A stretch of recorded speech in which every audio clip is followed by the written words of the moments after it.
Short range air defence system Panjshir 20 kilometre दूर ही drone, missile या लड़ाकू विमान को मार गिराता है। यह आसमान में 15 किलोमीटर ऊपर जाकर अपने लक्ष्य को समाप्त कर देता है।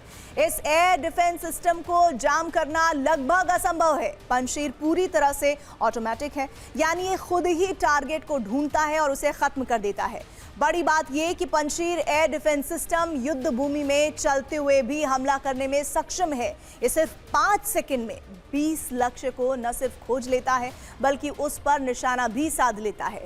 ये एक साथ एक समय में 4 लक्ष्य को पूरी तरह से समाप्त करने। यही वजह है कि भारत इसे अपने सुरक्षा बेड़े में शामिल करना चाहता है, ताकि S-400 और पंशीर की जोड़ी भारत के आसमान में एक ऐसा सुरक्षा चक्र तैयार कर सके जिसे भेदना असंभव हो जाए।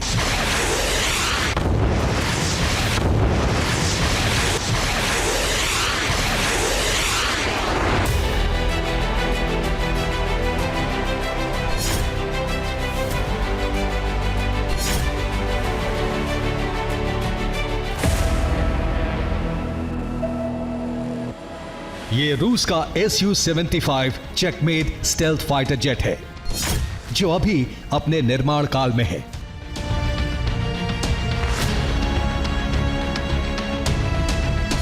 पुतिन का Su-75 चेकमेट अगले साल पहली उड़ान भरेगा, यानी अपनी पहली परीक्षा से गुजरेगा। लेकिन उससे पहले ही रूस ने Su-75 चेकमेट को लेकर भारत को बहुत ही आकर्षक और लुभावना ऑफर दे दिया है।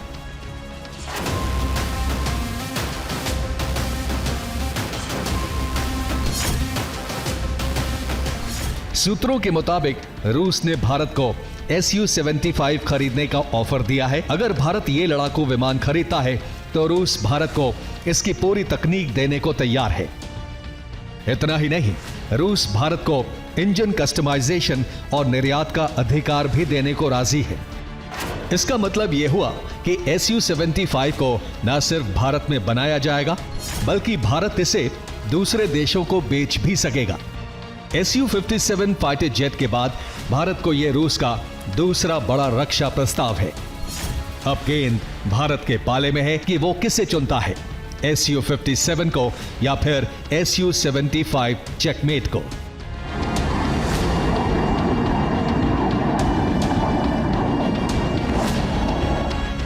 रूस ने इस Su-75 चेकमेट के डिजाइन में कई बड़े बदलाव किए हैं ताकि इसे अंतर्राष्ट्रीय बाजार की जरूरतों के हिसाब से और बेहतर बनाया जा सके।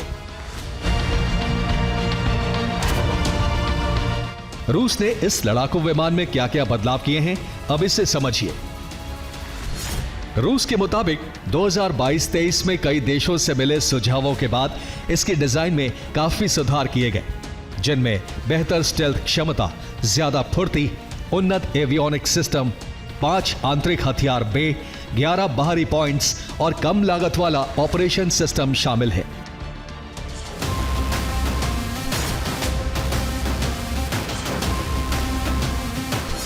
Su-75 जो है अपने आप में एक 6th जनरेशन एंड बियॉन्ड का जहाज बनाने की बात चल रही है, जो इस समय पेपर डिज़ाइन बन चुके हैं, उसको प्रेजेंट किया जा चुका है, मॉडल्स प्रेजेंट किए जा चुके हैं जो दुबई में किए गए थे। सबसे बड़ी बात यह है कि अगर इंडिया और रशिया Su-57 के ऊपर एक अच्छा एग्रीमेंट कर सकता है तो ऑटोमेटिकली उसको अपग्रेड करना आसान है। Su-75 चेकमेट के एक विमान की कीमत 530 करोड़ रुपए के आसपास है। इसकी ऑपरेटिंग कॉस्ट अमेरिका की F-35 के तुलना में 6 से 7 गुना कम है और फायर पावर के मामले में कमाल और बेमिसाल है। Su-75 चेकमेट की रेंज है 3000 किलोमीटर, रफ्तार है 2222 किलोमीटर प्रति घंटे। इसका कॉम्बैट लोड 7400 किलोग्राम होता है। ये हवा से हवा में मार करने वाली 5 तरह की मिसाइलें फायर करता है। रूस का दावा है कि ये 5वीं पीढ़ी के लड़ाकू विमानों को तबाह करने में माहिर है। Su-75 जब बनता है, जिसके बारे में अभी ट्रायल चल रहे हैं, तो यदि ये बनता है और जिस प्रकार से रूस कह रहा है भारत में बनेगा, तो वाकई में ये एक बहुत बड़ा गेम चेंजर होगा, आधुनिक हथियार मिलेंगे। और देखा जाए तो रूस के साथ जितनी भी डील हुई है वो ज़्यादातर भारत में बनाए, चाहे हम टैंक देखें, MiG-29 देखें, सुखोई देखें, ब्रह्मोस देखें। इसी प्रकार से ये जहाज़ अगर भारत में बनता है तो एक निश्चित बात है कि गेम चेंजर रहेगा।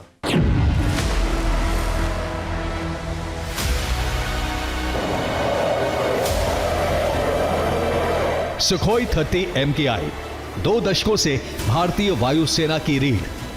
भारत इस लड़ाकू विमान को अब सुपर सुखोई बनाने की तैयारी में है। नरेंद्र मोदी और व्लादिमीर पुतिन की शिखर बैठक में सुखोई 30 MKI को अपग्रेड कर अत्याधुनिक बनाने की डील हो सकती है। रशिया का सुपर सुखोई जो इंडिया बनाना चाह रहा है, अपग्रेड करना चाह रहा है, ये दोनों कंट्रीज़ के लिए बड़ी इंपॉर्टेंट बात है। क्योंकि अगर सुपर सुखोई बनता है तो सबसे बढ़िया बात यह है अगले 20 साल से 25 साल उसकी लाइफ बढ़ती है। और वो सारी चीज़ें इंडिया को जब मैन्युफैक्चरिंग करने पर आएगी बात, तो ये एक 57 बनाते समय, 75 बनाते समय हमें एडवांटेज भी देगी। भारत अपने सुखोई 30 MKI लड़ाकू विमानों को अपग्रेड करने के लिए एक बड़े आधुनिकीकरण कार्यक्रम पर तेजी से आगे बढ़ रहा है। इसे सुपर सुखोई या सुपर 30 अपग्रेड कहा जा रहा है।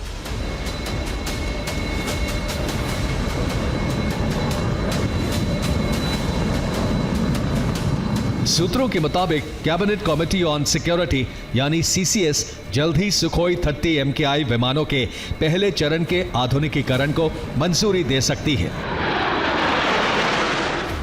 वायुसेना के पास कुल 259 सुखोई 30 MKI लड़ाकू विमान हैं। पहले चरण के तहत 84 सुखोई विमानों को अपग्रेड करने की तैयारी है।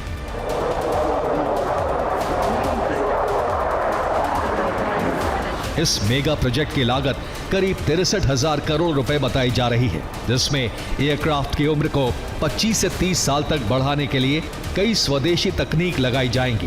भारतीय वायुसेना के बेड़े में बेहद शक्तिशाली एयरक्राफ्ट है सुखोई 30 MKI, एक ऐसा एयरक्राफ्ट जिसका निर्माण HAL द्वारा किया जा रहा है। उसे और अपग्रेड करने के लिए सुखोई एक अत्याधुनिक, एडवांस और शक्तिशाली लड़ाकू जेट है जो अपनी विशेषताओं और क्षमताओं के मामले में दुनिया के सबसे चर्चित एयरक्राफ्ट में से एक माना जाता है। सुखोई विमान की अगर हम स्पीड की बात करें तो 2500 किलोमीटर प्रति घंटे की रफ्तार से ये उड़ान भर सकता है, जो इसे दुनिया के सबसे तेज लड़ाकू विमानों में से एक बनाता है। सुखोई विमान 3000 किलोमीटर से अधिक की दूरी तय कर सकता है, जिससे ये दुश्मन के क्षेत्र में गहराई से हमला करने में सक्षम है। और साथ ही साथ सुखोई में एडवांस हथियारों से ये लैस है, जिनमें मिसाइल, बम शामिल है, जो इसे एक तरीके से कई तरह के मिशन को पूरा करने में सक्षम बनाती है। सुखोई 30 MKI में क्या क्या बदलाव होने जा रहा है, अब इसे समझिए। इसमें नया स्वदेशी आईसा रडार, विरूपाक्षा और नया इलेक्ट्रॉनिक वॉरफेयर सिस्टम लगाया जाएगा। इसकी कॉकपिट को पूरी तरह से डिजिटल किया जाएगा।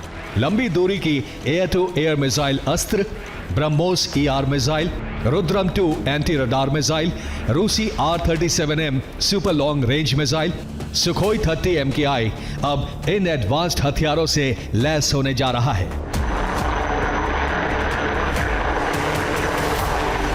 भारत सुखोई विमानों को अपग्रेड करने का ज्यादातर काम अपने स्तर पर करेगा।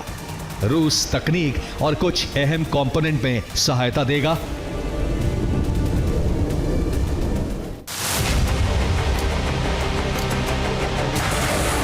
ये रक्षा सौदा भारत रूस से नहीं बल्कि रूस भारत से कर सकता है। रूस ने सुपरसोनिक क्रूज मिसाइल के अत्याधुनिक वर्जन ब्रह्मोस NG को अपनी सेना में शामिल करने की इच्छा जताई है। वैसे तो ब्रह्मोस मिसाइल रूस और भारत का संयुक्त प्रोजेक्ट है, लेकिन इसे बनाने और बेचने का अधिकार भारत के पास ही है। ऑपरेशन सिंदूर में ब्रह्मोस की मारक क्षमता और सटीकता ने रूस को भी इस मिसाइल को अपने बेड़े में शामिल करने के लिए प्रेरित किया है। रूस जिस नई ब्रह्मोस NG मिसाइल को खरीदने की तैयारी में है, वो ब्रह्मोस मिसाइल से हल्की और छोटी है। ब्रह्मोस NG का वजन सिर्फ 1250 किलोग्राम है। हल्की होने की वजह से इसे MiG-29 जैसे हल्के लड़ाकू विमानों से दागा जा सकता है। ये 300 किलोमीटर तक के लक्ष्य पर बेहद सटीकता से वार करती है।